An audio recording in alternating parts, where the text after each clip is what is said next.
Hello my fellow nuts, welcome back to Shane's Squirrel Shack and thank you for tuning in. So tonight's video is going to be a lot more of like a free form kind of video where I don't have specifically one topic I talk about. I talk a little of a few things kind of deal and kind of what's been up in the life at this point with this autistic squirrel. So at this point it's going to be completely improv, off the script, you know, nothing holding me back. But if you've made it to this far in the video and you like what you see, give it a like. If you haven't subscribed yet to Shane's Squirrel Shack, where we talk about autism awareness and all that and other mental health awareness kind of topics, subscribe. And so without further ado, let's talk. And the first thing that I'm going to talk about is something that I really don't like to talk too much about on this channel. But the other day I had my 2-month mark of my sobriety. But I have felt this alone in a very long time, which is a feeling I did not expect. And there's other factors too that I'm gonna talk about and tie in. And so maybe this video is just kind of being at the stage of my life, exploring loneliness as an autistic with new factors and just new elements of life playing a factor into everything. But we'll talk about this first. I have noticed since I've gotten sober, my friend group shrink probably about 25%.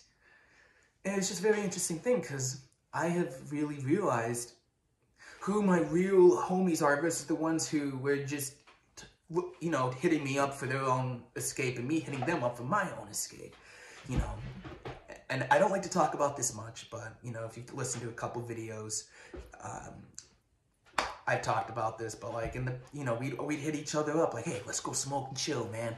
Let's smoke, man. Let's get high, bro. And I don't like to advocate that on my channel at all. You know, I don't, you know, this isn't, I like to talk about educational things. I don't want and everyone to think like, oh my God, he's just raging. He's just raging stoner, bro. But that's not my intention and that's not why I come on here. But it's interesting as an autistic to kind of analyze this new stage of, you know, realizing who your friends are and kind of not coping, quite opposite actually, analyzing this new part of myself that doesn't cope, that doesn't dull, that doesn't numb when life comes up. And I forget if I said this already in the video, but my friend circle has gone down about 25% since then.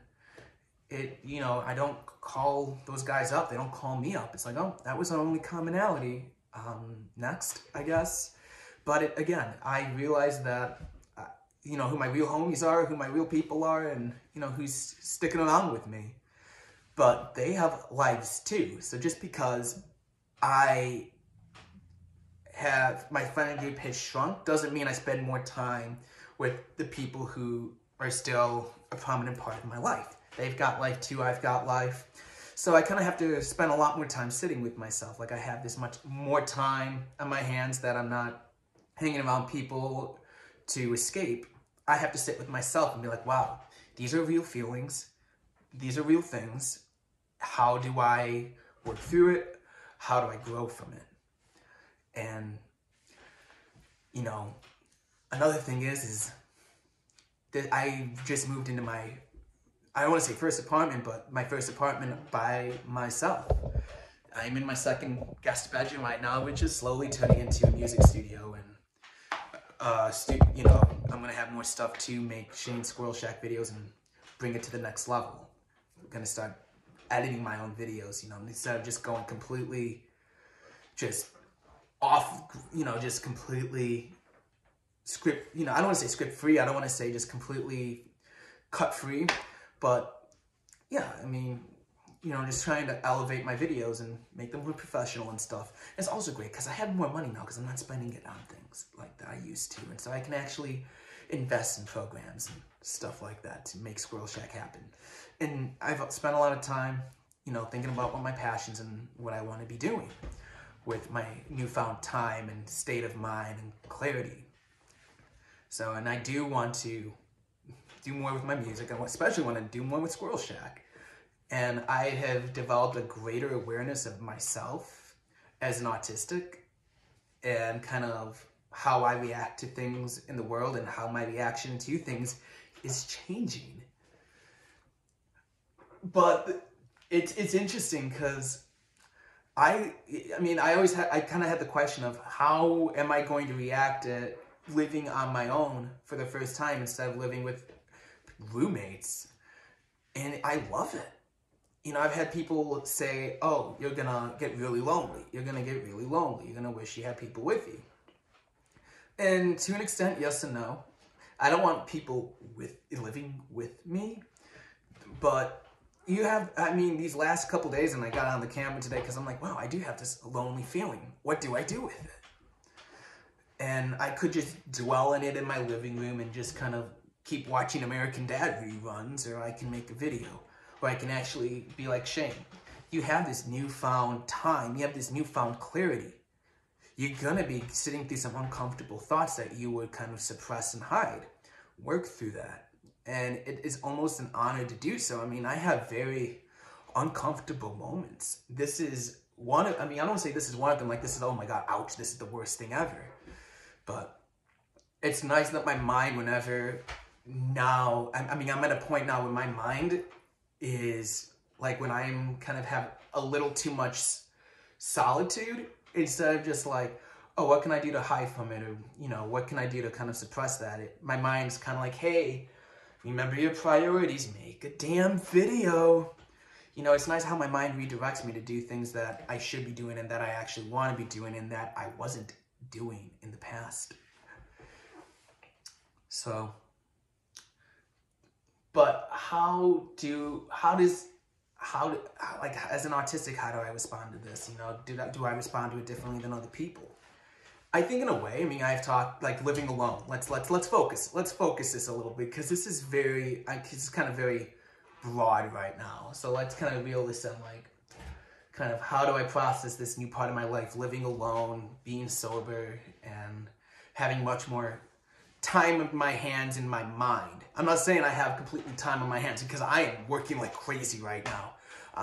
What I'm doing for work, I'm an Amazon truck driver, and that can be a very lonely job sometimes.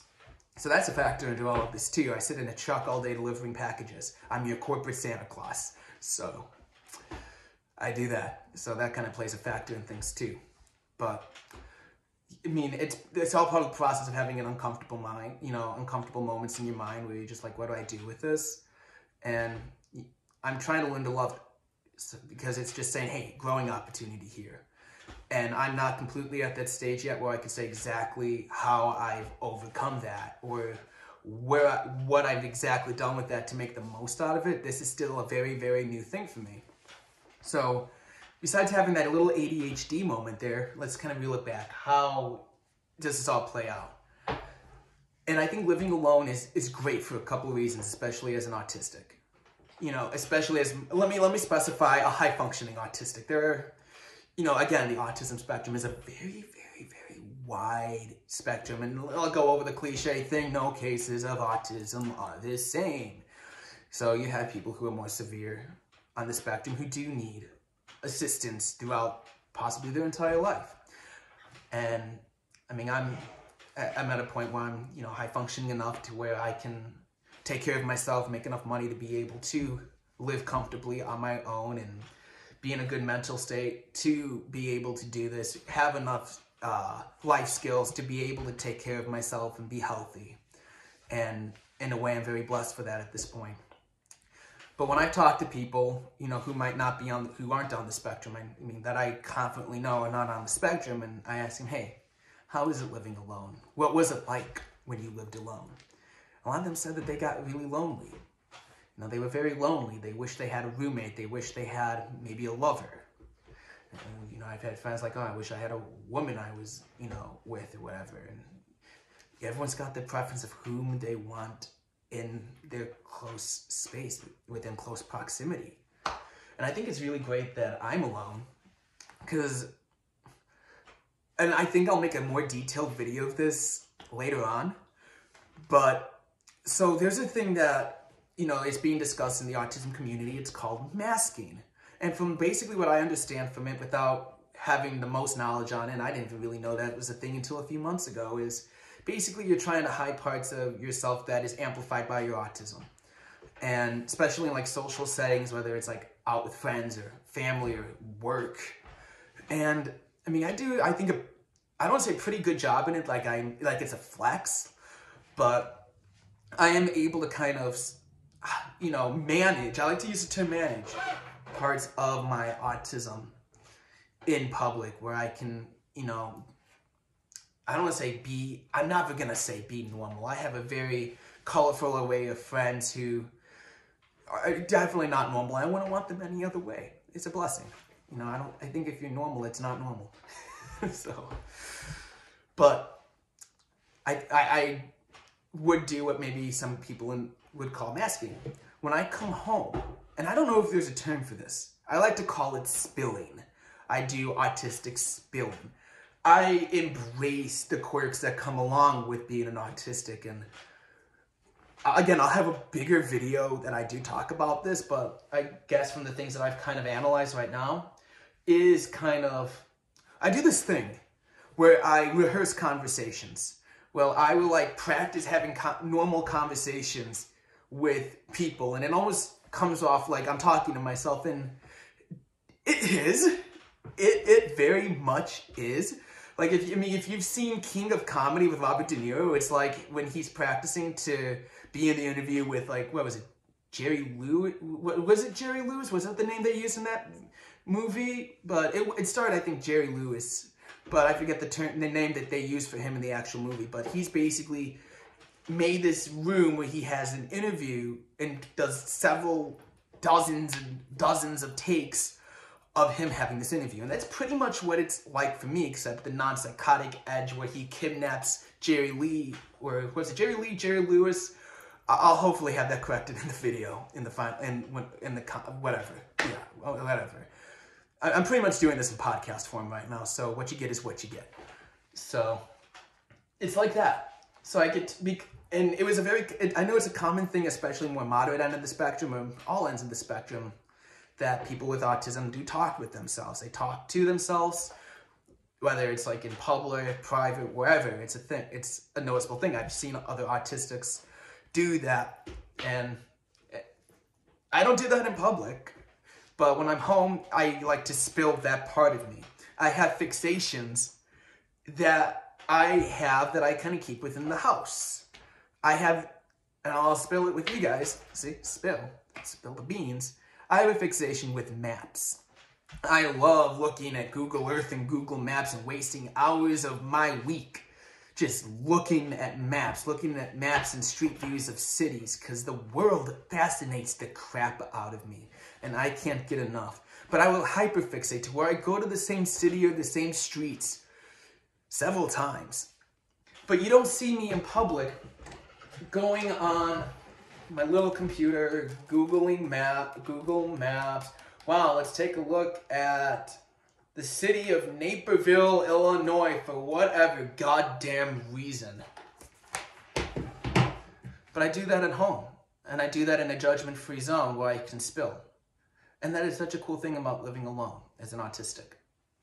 And I mean, that works for me. It's almost a judgment-free zone where I can practice my routine without feeling judged. I can eat the very vanilla plain things that I have and overstock the crap out of my pantry with 15 boxes of the same oatmeal I get from Aldi, 6 giant tubs of peanut butter, 6 to 8 things of frozen tortellini, just bulk items of very few things that I can do and have that routine of my eating routine and wake up and be able to partake in the same routine that I need to be able to make the most out of my day that works best for me. So, I mean, I got that. I mean, so that's all really cool stuff. But going back on the whole thing of, do I feel alone? No, no. Any moment that I do come close with the term of loneliness, I have to really sit down with myself, shake hands with my brain, and get to know it a little better. So, and that's why I guess I came onto the camera today, and, just talking to the camera helps me kind of analyze things, and it's almost therapeutic for me, even though a fraction of my viewers are probably at this point of the video.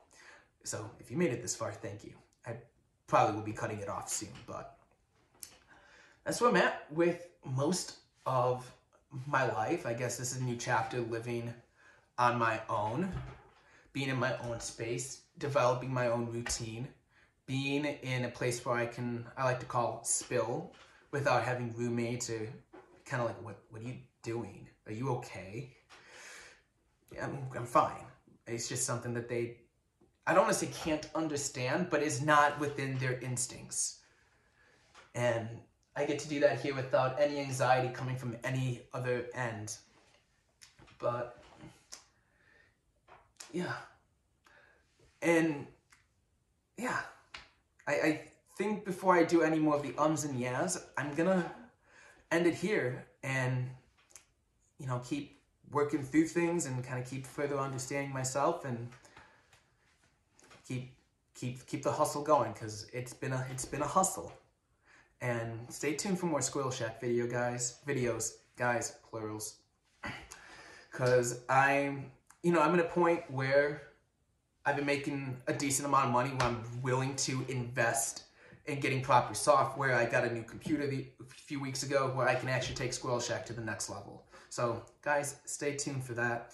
So, and again, thank you for watching. If you made it this far, you like what you saw and heard, give the video a like, subscribe to Shane's Squirrel Shack, throw a comment down there. Let's have some conversations about this or whatever, your experiences as an autistic, maybe being alone, like exploring loneliness or isolation. I don't know, whatever that term is, you know, solace, or kind of what you would like to see from Squirrel Shack as I go forward with things. So I'll turn the camera off. Thank you so much for watching. Stay nuts, my friends. Thank you.